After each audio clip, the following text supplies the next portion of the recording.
We're coming up on 11:30 on your Thursday, Friday Eve, as I like to call it. And we've got Eric Raditz with Florida Weekly. How's it going, Eric? Great. How are you all? Good. Always a reminder of the best part of the week. Oh, yeah. That's how I feel, too. It's Great like, having What an you. introduction. yes, absolutely. All right, I got a question. How many robocalls do you guys get per day? Too many. All right, I get like at least 5 on a bad day. On a good day, probably 2. What about you? I'm getting probably 2 to 3. Okay. Yeah. We actually did something at Florida Weekly that was cool. We gave editors each a phone to see just who was calling, what was calling. We did our research. We found out, many people are getting dozens, and many of us have seen them as harmless because we just ignore them, right? But the scams have gotten more sophisticated. There's robotext now. Click this link, send money. The police are on their way. Well, what's being done about it? There are laws that have been passed to protect us as consumers. So we find out about these and find out about who is helping enforce these laws protecting us.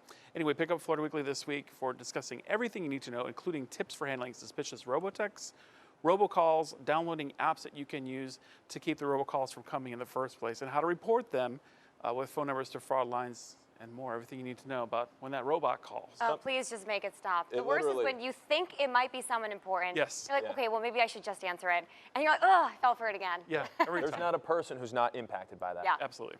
And a lot of people, businesses, I should say, are being impacted by what's being called the Great Resignation. And so this week, you guys are talking about how local businesses can retain employees, which so many people are struggling with right now. Totally. So the flip side to no one can find the employees that they maybe want right now is those who have awesome employees. Well, people are starting to look over there and say, maybe I'll take their employees. So how do we keep good employees? We have tips on how, if you're an employer, how to keep them around.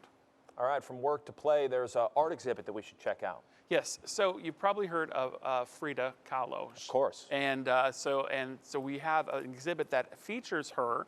It's kind of a role reversal because the focus isn't Diego, which their tumultuous relationship. It's works of hers that are now on exhibit at the Norton Museum, and also works that focus on her. It's all you need to know about this collection that's on display in this week's Arts and Entertainment. All right, and the best thing that we like to talk about here on Thursday is what to do this weekend. I'm seeing a Pink Floyd tribute band that's catching my eye. Pink Floyd tribute band, yes. That's something that you can check out if you're not into Pink Floyd. There's also Mark Anthony at the Hertz Arena, a bonsai show and sale. Shayna Tucker, Sound of Music, still at Broadway Palm. Let's Fall in Love at Florida Rep. Art Walk is always very fun downtown, and blues concerts, art show openings. Pick up Florida Weekly for everything you need to know about fun things to do this weekend. There's no reason not to get out and have a little fun this weekend. Of course. For sure. Always something to do. Yeah, and if you have any questions about Diego and Frida, I'm the expert on that. I know. I've heard. Just kidding, I don't know anything about it. I don't believe you. That's why you got to pick up a copy of Florida Weekly. Eric, thank you Learned very so much. much. Always a pleasure.